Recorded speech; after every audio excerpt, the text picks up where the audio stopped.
Jalil Bethea has his coming out party in Alabama's big win over UTSA. Welcome to another episode of the Bama Hour. I'm Bama John. In this episode, I'm going to provide instant reaction to Alabama's win in basketball over UTSA Sunday afternoon. Today is Monday, December 8th, 2025, in the year of our Lord. Thank you for tuning in. We now have over 7,900 subscribers to the YouTube channel and still growing, heading to 10,000 and beyond. Thank you for listening. Please like, subscribe, hit the notify button if you're accessing us on the YouTube channel. If you're accessing us on the various other podcasts, please like, subscribe, and follow. It is just going to be me tonight. Alabama wins over UTSA 97-55. It was Jalil Bethea's coming out party. He showed us what we've been wanting to see, which is that five-star level of game that he has. He was a five-star coming out of high school, and he sure showed it tonight as he scored from all three levels and led Alabama to a victory over UTSA in a game where really Alabama was never pushed. The game was never in doubt. Alabama dominated the whole game and led at halftime 56-17 and then cruised to a win 97-55. Only real disappointment is that they didn't get to 100, but it was bench clearing. Alabama got to rest some of its key players who were injured and needed to sit out. And we got plenty of playing time for everybody who's available and healthy. All right, here are the stats. Alabama had 5 players in double figures. As we said, it was Jalil Bethea's coming out party. He had 21 points, 6 rebounds, 2 assists, and 2 steals in just 22 minutes. Labaron Philon had 20 points, 7 rebounds, 6 assists, and 4 steals. And this is going to be a great 1-2 combo of Jalil Bethea and Labaron Philon. So I'm really excited that Bethea is healthy. He's out there and showing the level of play he can bring to the game. And that really does add a tremendous weapon on the team.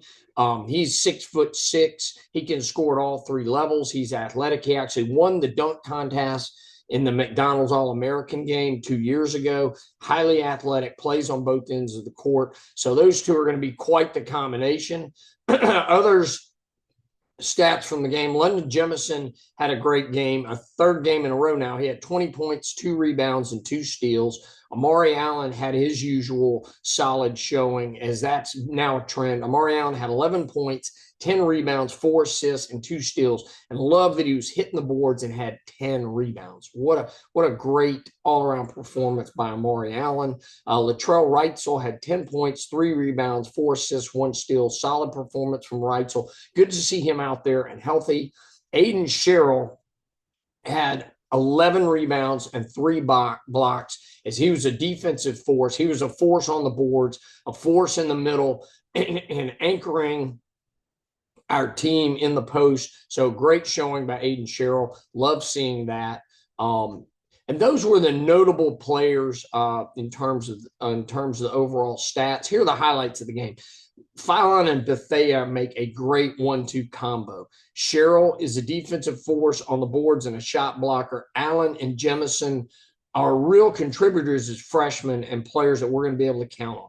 It was nice to see Wrightsell out playing healthy and contributing. Those were the highlights of the game that I wanted to note. In terms of issues, Aiden Holloway sat out again with that injured wrist. Not sure what's going on with that wrist, but we do want to get him healthy and ready to go by March. Hopefully it's going to take a few weeks. But hey, with Bethea coming back, with Wrightsell healthy, with the depth that we have, we can afford to let Holloway sit and get that wrist healthy. If he needs to sit for a few weeks, I recommend that we let him sit. We got plenty of players in the backcourt who can play, who can score, who can take up his slack, but we'll need him in March, and we need that depth. So let's get Holloway healthy. Kyton Bristow set out again.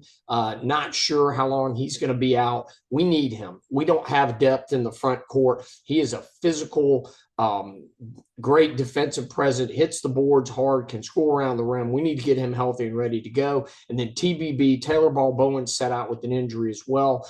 We missed having those two guys both Bristow and TBB on the court for rebounds, for shot blocking, for defensive presence. We need to get those guys healthy because we certainly do not have a lot of depth in the front court.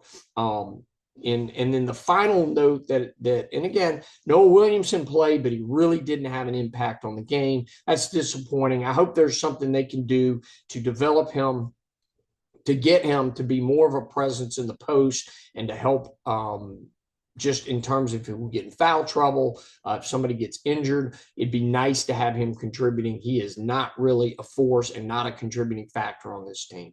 All right, that's it in terms of news, notes, highlights from the game. Alabama is now 7-2 on the season. Next up for Alabama is a game against Arizona on next Saturday, December 13th.